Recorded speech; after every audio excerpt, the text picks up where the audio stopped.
Donc James Burnett, un ancien journaliste, qui travaillait en agence de presse, au Monde et à Libération, comme reporter et spécialiste de l'Asie du Sud-Est, et surtout un travail sur le Cambodge par rapport à ce qui s'est passé, le génocide au Cambodge, qui a souvent été perdu un peu dans l'histoire.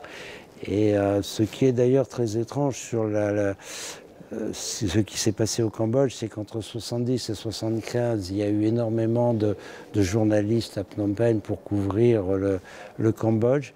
Et tout d'un coup a démarré la guerre au Liban. Et tous ces journalistes qui étaient au Cambodge sont partis au Liban et ont complètement abandonné le Cambodge et ce qui allait se passer après, entre 75 et 79, un génocide.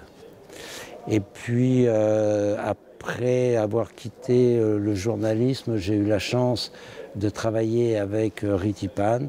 C'est lui-même qui m'a demandé de venir sur un de ses films. C'était Bopana, une tragédie cambodgienne, qui est, je dirais, le premier chapitre de tout son travail sur le génocide au Cambodge, avec notamment ce grand film S-21, La machine de mort Khmer Rouge, et où j'ai eu la chance de pouvoir l'accompagner sur, je dirais, les 80 à 90% du tournage.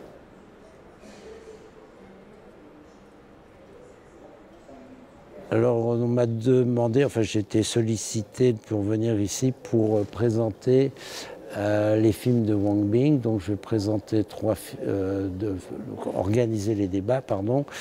D'abord L'argent amer, Madame Fang, et puis cette œuvre absolument incroyable, Les âmes mortes, qui pour moi est maintenant un chef-d'œuvre du cinéma. Et j'avoue que c'est une chance de pouvoir présenter ce film, discuter avec le public, apporter des éclairages, réflexions, et d'avoir ces échanges autour de ce film.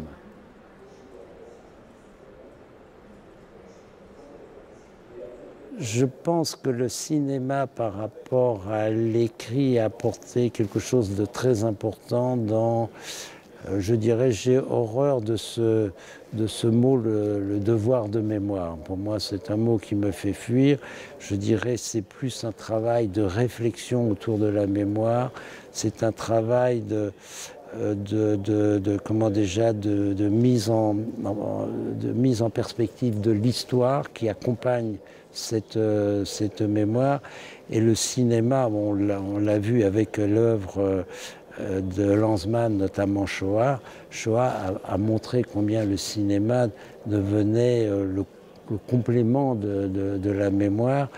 Et le travail de Ritipan, donc ce réalisateur cambodgien qui est un rescapé de la période Khmer Rouge, a justement lui apporté ce complément de travail aussi entre la mémoire et le cinéma, et tout ce que pouvait apporter l'image. Parce que ce qui était aussi très très important, l'image. Je vais prendre un exemple, c'est dans S-21, La machine de mort Khmer Rouge, donc de Ritipan. À un moment, il demande à un ancien gardien donc, de ce camp d'extermination, parce que S-21 c'était un camp d'extermination, puisqu'il n'y a eu que 7 survivants. Il demande à un gardien d'expliquer comment se passait, quand on venait chercher le soir, la nuit, un prisonnier pour l'interroger.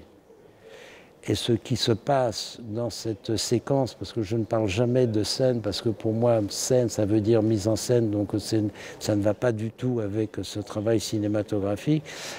Ce qui se passe à ce moment-là est absolument incroyable. Où cet ancien gardien, qui avait 14 ans à l'époque des faits, tout d'un coup, par les gestes et la parole, il restitue tout ce qui se passait à ce moment-là. Et ça se passait à l'étage où il avait été gardien, les 2 cellules qu'il était chargé de garder. Et à un moment, on avait l'impression que les corps des prisonniers étaient là. Et Et c'est un plan séquence qui dure 7 minutes, qui est absolument incroyable. Et c'est là où cinéma et mémoire fonctionnent d'une façon absolument incroyable.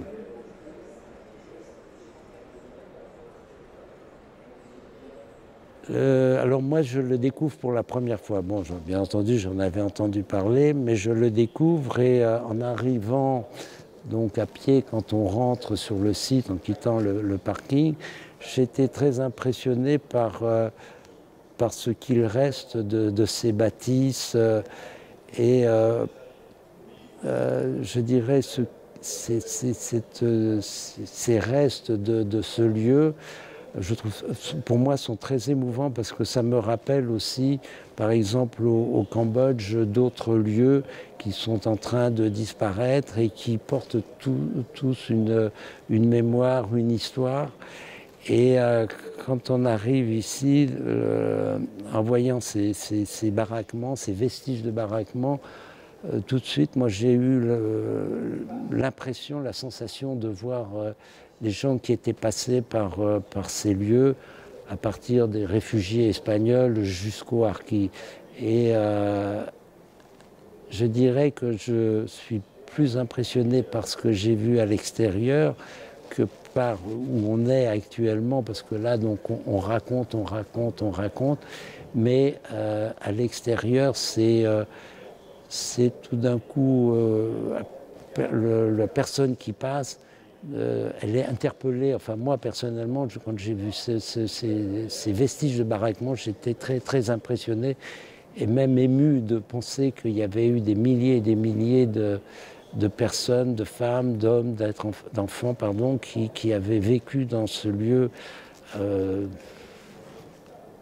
d'un autre monde, quoi.